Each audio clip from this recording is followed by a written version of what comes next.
Welcome to Sew Very Easy. My name is Laura. And have you ever used this Texture Magic fabric? Well, it is quite an interesting concept. What it looks like is lining that you would find in your jacket, but it's not lining. It is a special fabric that shrinks.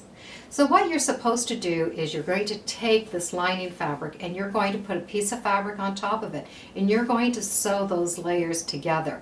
You can sew them in grid lines, you can sew them any way you want. You just need to sew those fabrics together.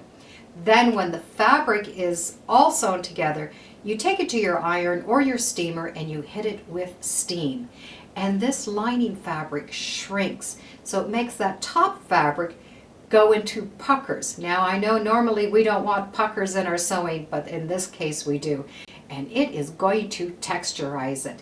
And it is different every single time that you use it, because it all will depend on the fabric you use and how close the stitching is. So it is sort of a surprise in every bag.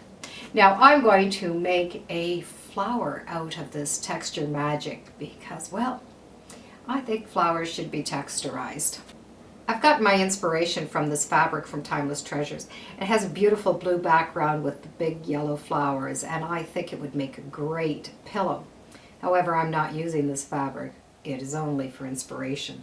What I am going to use, though, is this fabric, and I'm going to use the blue as the background fabric, and then I am going to take the rest of it and I'm going to texturize it into a flower. Now you'll be able to use any color you want. I just really want a nice bright yellow flower because, well, it's been a long winter. So the thread I'm going to use is from Superior Thread, and the top thread I'm going to use is from King Tut because it's a little bit heavier and it's a variegated color so that you're going to be able to see the stitching on the fabric. The bottom, I'm going to use Bottom+Line because it's very, very fine and I want it to pull in together. So in order for me to get these two layers together, I need to sew them. So I could take time and I could pin all of my fabric on top of this Texture Magic. But to save a little time, I am going to spray baste the fabrics together. And I'm just going to take it and spray the pieces, turn it up, and stick them on. I'm going to do it for all of these fabrics. Take it to the machine and sew these layers together with an all-over stitch.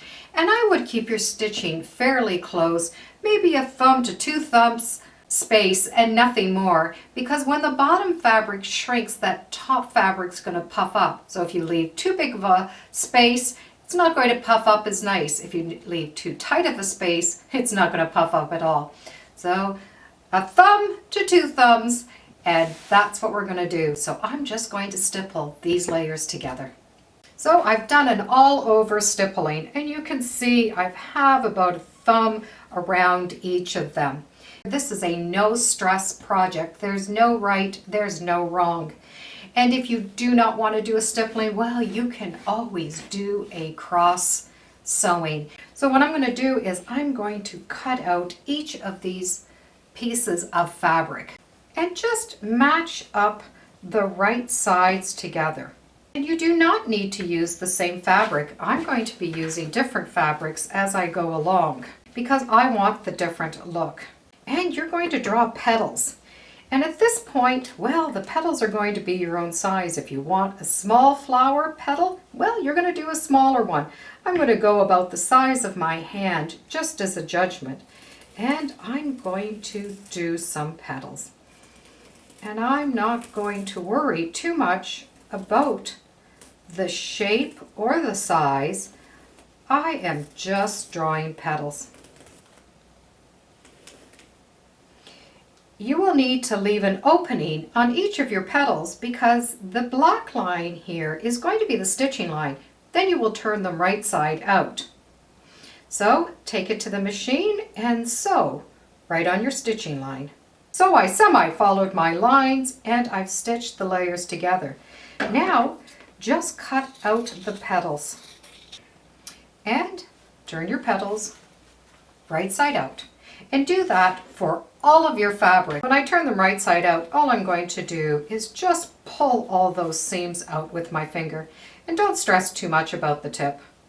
So for the brown, I want this to be the center of the flower.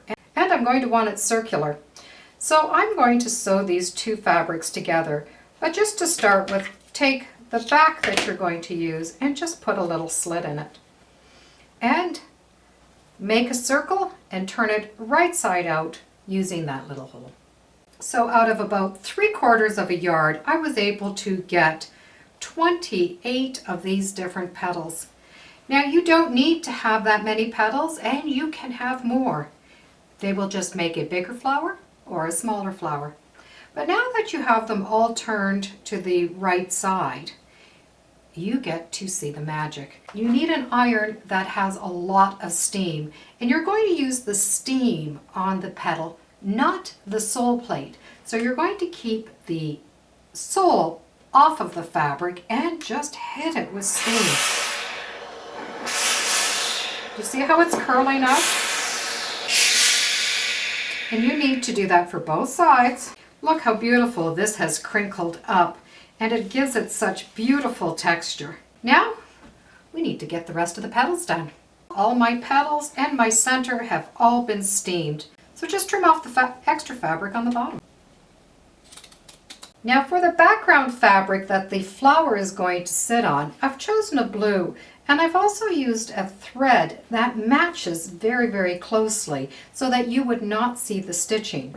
And instead of doing an all-over pattern, I've done a grid. Now for the background, I'm only going to use a single layer of fabric because I don't need it dimensional like the petals of the flower.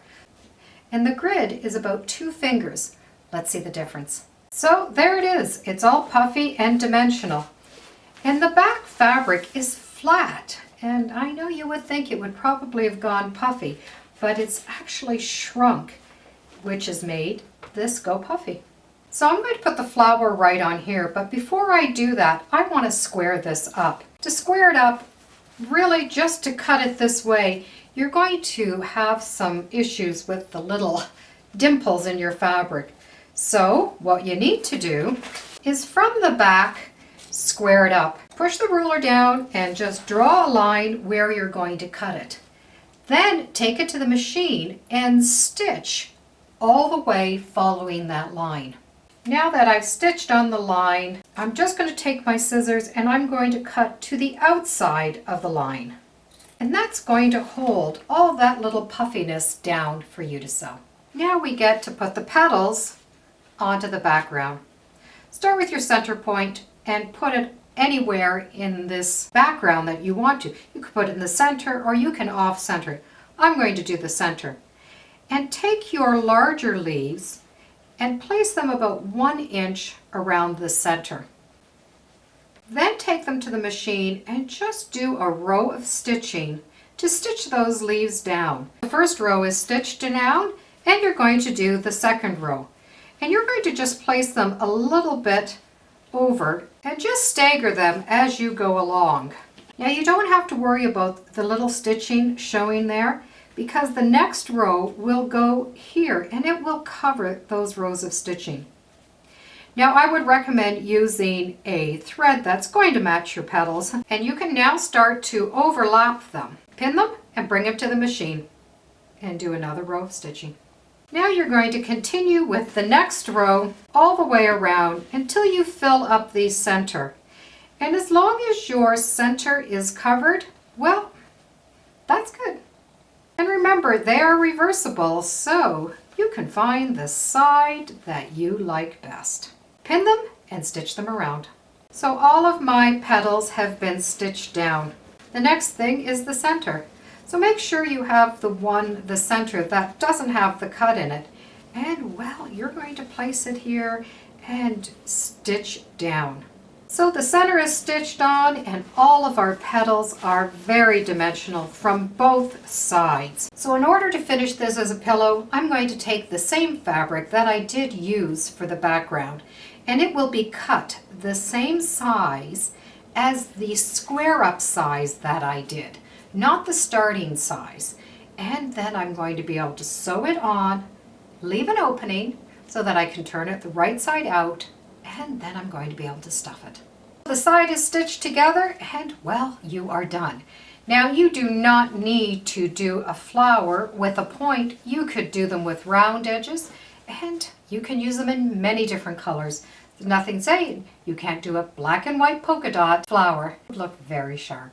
What a fun project to make on a rainy day, because this sure would brighten up any rainy day. You are not going to get a bigger dimensional flower than that. And it was fun and easy. I'll put a link in the description to everything I use so that you can check it out. Thank you for joining me today on Sew Very Easy. Feel free to subscribe, and as always, come on back. Let's see what we're sewing next time in the sewing room. Bye for now.